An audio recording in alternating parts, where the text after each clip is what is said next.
आपल्या एका मंत्र्याचा, शिक्षण मंत्री धर्मेंद्र प्रधान यांचा राजीनामा घेण्याची वेळ त्यांच्यावर आली.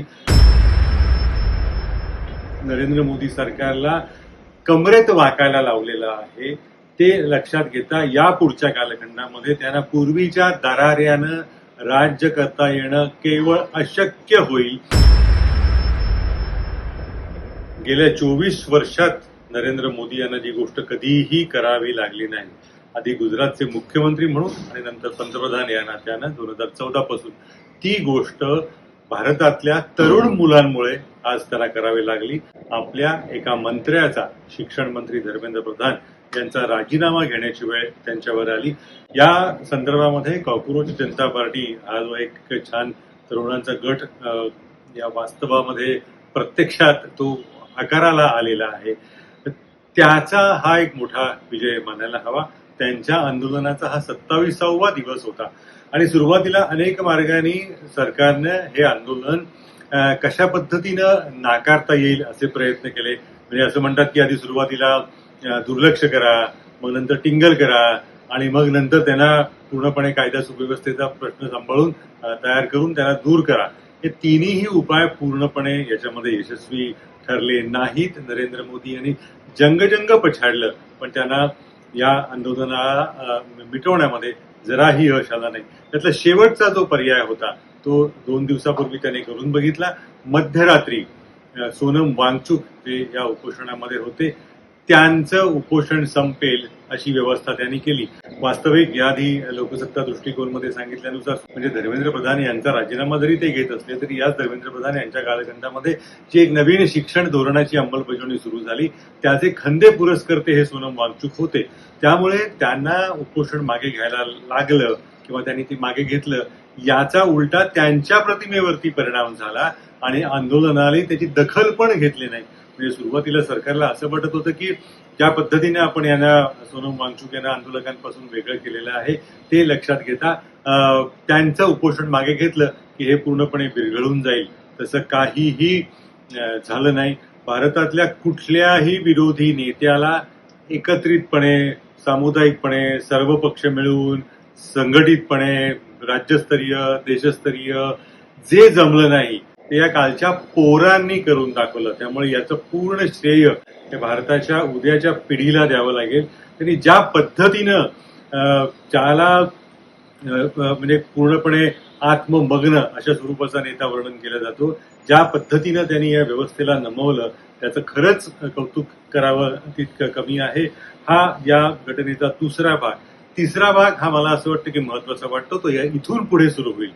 जेव्हा तुम्ही एकदा नमतं घेता तेव्हा तुमच्या ती नमतं घेण्याची सुरुवात असते आणि ही नरेंद्र मोदी यांच्या कारकिर्दीच्या नमतं घेण्याची सुरुवात असेल हा यातला महत्वाचा मुद्दा आहे. अनेक प्रश्न आहेत. त्यांनी आज शिक्षणाला घेतला कारण त्यांना तो भेडसावतोय त्यांना, पण त्याच वेळेला त्यांच्या बरोबरीने समांतर जो प्रश्न त्यांनी हाताळला होता तो पर्यावरणाचा सुद्धा घेतलेला आहे. एका बाजूला वृक्षवल्ली आम्हा सोयरी वगैरे वगैरे कौतुकं करायची आणि झाडं तोडपासनं वाटेल त्या गोष्टींना परवानगी द्यायची. त्यामुळे उद्या पर्यावरणाच्या प्रश्नावरतीही असं आंदोलन सुरू झालं तर आश्चर्य वाटायला नको. त्याला जो प्रतिसाद मिळालेला आहे तो प्रतिसाद याच्या दुप्पट त्यांना पुढच्या आंदोलनामुळे मिळेल. निश्चितपणे त्याची खात्री बाळगता येईल. वाघाच्या संदर्भामध्ये असं म्हटलं जातं की he has tested the blood. त्याने एकदा का रक्ताची चव घेतली की पुढे त्याची भूक वाढत जाते.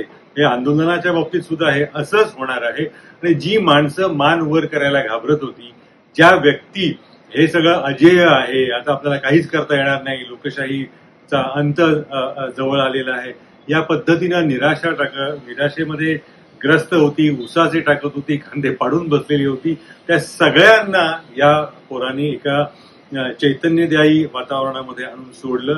त्यांचं अभिनंदन करावं तितकं कमी आहे. आणि यातला चौथा मुद्दा हा जास्त मला वाटतं महत्वाचा ठरेल.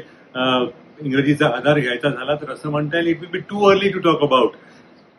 कदाचित लवकर हा भविष्यवाणी व्यक्त केली जाते किंवा काय असं वाटू शकेल, पण ज्या पद्धतीनं याच्यामध्ये नरेंद्र मोदी सरकारला कमरेत वाकायला लावलेलं आहे ते लक्षात घेता या पुढच्या कालखंडामध्ये त्यांना पूर्वीच्या दराऱ्यानं राज्य करता येणं केवळ अशक्य होईल. आणि पक्षामध्ये सुद्धा म्हणजे केवळ विरोधकांकडनंच आता आवाज वाढेल असं नाही, भाजपमध्ये सुद्धा नरेंद्र मोदी यांच्या संदर्भामध्ये खासगीमध्ये असेल, सुरुवातीला कुजबुजीच्या माध्यमातून असेल, राष्ट्रीय स्वयंसेवक संघ असेल, या सगळ्यांच्या माध्यमातून प्रश्न निर्माण केले जातील, उपस्थित केले जातील. कारण ज्या पद्धतीनं हे आंदोलन दडपण्याचा आणि त्याहीपेक्षा मुख्य म्हणजे अकार्यक्षम शिक्षण मंत्र्याला लपवण्याचा किंवा त्याला त्याच्या पापावरती पांघरून घालण्याचा प्रयत्न केला. 47 अधिकाऱ्यांना बदललं जातं, शिक्षण खात्याच्या सचिवाला बदललं जातं, पण ज्याचा या सगळ्याशी थेट संबंध आहे त्या शिक्षण मंत्र्याला संरक्षण दिलं जातं. हे चित्र होतं, हे 24 तासात बदललं. आणि मला असं वाटतं की ही एका अर्थाने सुरुवात असेल. म्हणजे कुठल्याही जो वरती जातो तो कधीतरी खाली येतो, त्या प्रक्रियेची ही सुरुवात असू शकेल. कारण इंग्रजीमध्ये पुन्हा एकदा आधार घ्यायचा झाला तर असं म्हणता येईल, ही लॉस्ट शिन, जी एक चकाकी असते, जी एक लकाकी असते, ती खरवडून काढण्यामध्ये मुलांना यश आलेलं आहे. त्यामुळे पूर्वीचा दरारा, पूर्वीचा मानमरादा, पूर्वीचा तो डौल, याच्या सगळं पुन्हा सत्ता राबवणं हे मला असं वाटतं या कालखंडामध्ये या पक्षाला अशक्य होईल. विरोधकांचा अर्थातच आवाज वाढेल. त्यांना जर या पोरांची आणि त्यानिमित्तानं तो एक समाजच्या समाज उठून उभा राहिलेला आहे त्याची साथ मिळाली तर मला असं वाटतं की याचे परिणाम हे राजकीय होणार आहेत. शिक्षणाच्या पलीकडे जाऊन मोठ्या प्रमाणावरती याचे राजकीय परिणाम पुढच्या कालखंडामध्ये आपल्याला बघावे लागतील आणि दिसतील. जवळपास 3 आठवडे चाललेलं हे आंदोलन राज्यभर पसरलं, देशभर पसरलं. शेवटी सरकारला माघार घ्यावी लागली. हे सगळं ठीकच आहे, पण भारतीय लोकशाहीनं हे जे काही घडलं त्याबद्दल एका व्यक्तीचे जरूर मनापासून आभार मानायला हवेत आणि ती व्यक्ती म्हणजे भारताचे सरन्यायाधीश सूर्यकांत. त्यांनी जर या धोरणांना जन्म दिला नसता तर हे पुढचं काही घडलं नसतं. त्यामुळे भारतीय लोकशाही सदैव सदैव सदैव त्यांनी जे दिलेले निर्णय आहेत, कायद्याचं पालन केलेलं आहे, घटनेचा अधिकार राखलेला आहे वगैरे वगैरे, ते सगळं ठीकच आहे, ते आवश्यकच आहे. पण त्या घटनादत्त कर्तव्यांशिवाय भारतीय लोकशाही, भारतीय जनता आजन्म ऋणी राहील सरन्यायाधीश सूर्यकांत यांची. त्यामुळे या धुरांच्या वतीनं आणि लोकशाही प्रेमी जनतेच्या वतीनं आपण मला वाटतं सरन्यायाधीशांचे सुद्धा आभार मानायला हवे.